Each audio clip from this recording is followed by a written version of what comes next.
I, 28M, used to believe that some friendships were permanent. Not the kind you have to constantly maintain, but the kind that survive distance, silence, and change without anyone saying a word about it. The kind where you assume, without question, that no matter what happens in life, that person will always be there. That's what I thought we had. We met as teenagers, back when life felt simpler and the future felt endless. We bonded over dumb jokes, shared secrets, and the quiet confidence that neither of us was special yet, but someday we would be. While other friendships faded naturally, ours didn't. We grew up together. We knew each other's worst habits, biggest fears, and the stories we never told anyone else. When people asked who knew me best, I didn't have to think about it. The strange thing is, our friendship didn't end because of a big argument. There was no betrayal, no screaming match, no moment where one of us crossed an obvious line. It ended slowly, quietly, and almost entirely because of me. The shift started when his life began moving forward faster than mine. He found direction early, a career he cared about, confidence I didn't have yet, new people who seemed to pull him into a world I didn't quite fit into. He never bragged, never compared us, but I did. Every time we hung out, I became more aware of the gap between us. He talked about plans, I talked about possibilities. He sounded certain, I sounded like I was still figuring things out. Being around him started to feel like standing next to a mirror that reflected everything I hadn't done yet. At first, I masked it with humor. Self-deprecating jokes, sarcasm, playing the role of the friend who didn't care about success. He laughed along, unaware that each joke was really a shield. Then the distance crept in. I took longer to reply to messages. I canceled plans more often. Told him I was busy, tired, overwhelmed. Some of it was true, but not all of it.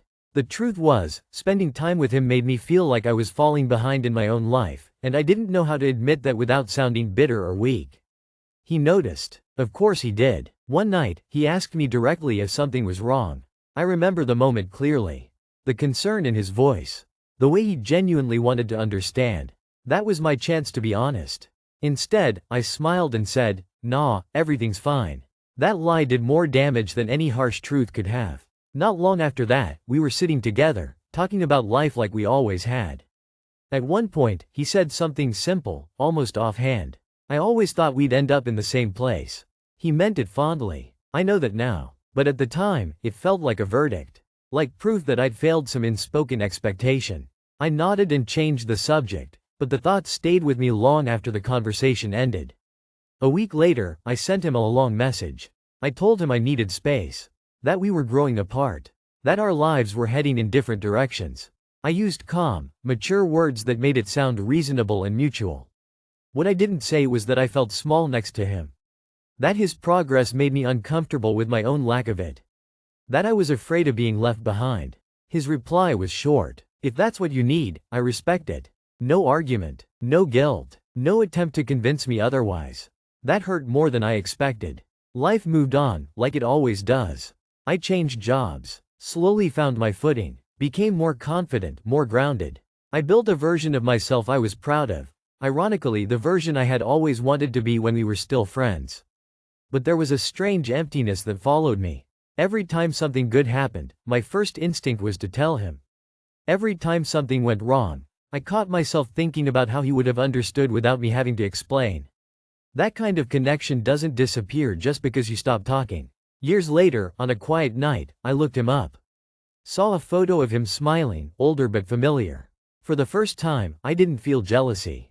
I didn't feel resentment. I felt regret. I finally understood that I hadn't cut him off because he changed.